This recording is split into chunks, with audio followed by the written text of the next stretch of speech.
ನಮಸ್ಕಾರ ವೀಕ್ಷಕರೇ. ಬಿಬಿಎಂಪಿ ನಗರ ಪಟ್ಟಣ ಸ್ಥಳೀಯ ಸಂಸ್ಥೆಗಳ ಬಳಿಕ ಅನಧಿಕೃತ ಬಡಾವಣೆ, ನಿವೇಶನ, ಮನೆಗಳಲ್ಲಿ ಬದುಕು ಕಟ್ಟಿಕೊಂಡಿರುವ ಗ್ರಾಮವಾಸಿಗಳಿಗೂ ಬಿ ನಮೂನೆಯ ಇ-ಖಾತಾ ನೀಡುವ ಮಹತ್ವದ ನಿರ್ಧಾರವನ್ನು ಶುಕ್ರವಾರ ಸಚಿವ ಸಂಪುಟ ಸಭೆಯಲ್ಲಿ ಕೈಗೊಳ್ಳಲಾಗಿದೆ. ಇದಕ್ಕಾಗಿ ಕರ್ನಾಟಕ ಗ್ರಾಮ ಸ್ವರಾಜ್ ಮತ್ತು ಪಂಚಾಯತ್ ರಾಜ್ ತಿದ್ದುಪಡಿ ವಿಧೇಯಕ 2025ಕ್ಕೆ ಒಪ್ಪಿಗೆ ನೀಡಲಾಗಿದೆ. ಸರ್ಕಾರದ ಈ ನಿರ್ಧಾರದನ್ವಯ ಗ್ರಾಮೀಣ ಪ್ರದೇಶದ ಅನಧಿಕೃತ ಆಸ್ತಿಗಳಿಗೆ ಶುಲ್ಕ ಪಡೆದು ಬಿ ನಮೂನೆಯಲ್ಲಿ ಇ-ಖಾತಾ ವಿತರಿಸಲಾಗುವುದು. ಆ ಮೂಲಕ ತೆರಿಗೆ ವ್ಯಾಪ್ತಿಗೆ ತರಲಾಗುವುದು. ಈ ಕ್ರಮದಿಂದ ಆಸ್ತಿ ಮಾಲೀಕರ ಆತಂಕ ದೂರವಾಗಲಿದೆ. ಜತೆಗೆ ಆಯಾ ಗ್ರಾಮ ಪಂಚಾಯಿತಿಗಳಿಗೆ ಆದಾಯ ವೃದ್ಧಿಯಾಗಲಿದ್ದು, ಸವಲತ್ತು ಕಲ್ಪಿಸುವುದಕ್ಕೂ ಅನುಕೂಲವಾಗಲಿದೆ. ಗ್ರಾಮೀಣ ಪ್ರದೇಶದಲ್ಲಿ 96 ಲಕ್ಷ ಅನಧಿಕೃತ ಆಸ್ತಿಗಳಿವೆ ಎಂದು ಅಂದಾಜಿಸಲಾಗಿದೆ.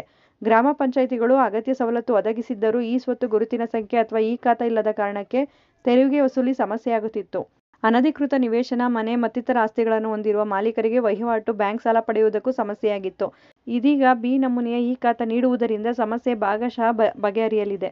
ಈ ಒಂದು ಮಾಹಿತಿ ಉಪಯುಕ್ತ ಆಗಿದೆ ಅಂತ ಭಾವಿಸ್ತೀನಿ. ಮತ್ತಷ್ಟು ಮಾಹಿತಿಗಾಗಿ ನಮ್ಮ ಚಾನಲನ್ನು ಲೈಕ್ ಮಾಡಿ, ಶೇರ್ ಮಾಡಿ. ಹೊಸದಾಗಿ ನೋಡ್ತಾ ಇರೋರು ಸಬ್ಸ್ಕ್ರೈಬ್ ಮಾಡಿಕೊಂಡು ನೋಡಿ. ಕಾನೂನಿನ ಮಾಹಿತಿಗಳನ್ನು ನೀವು ತಿಳ್ಕೊಳ್ಳೋದಲ್ಲ, ಮತ್ತೊಬ್ಬರಿಗೂ ಕೂಡ ಇದನ್ನು ಹಂಚಿ. ಧನ್ಯವಾದಗಳು.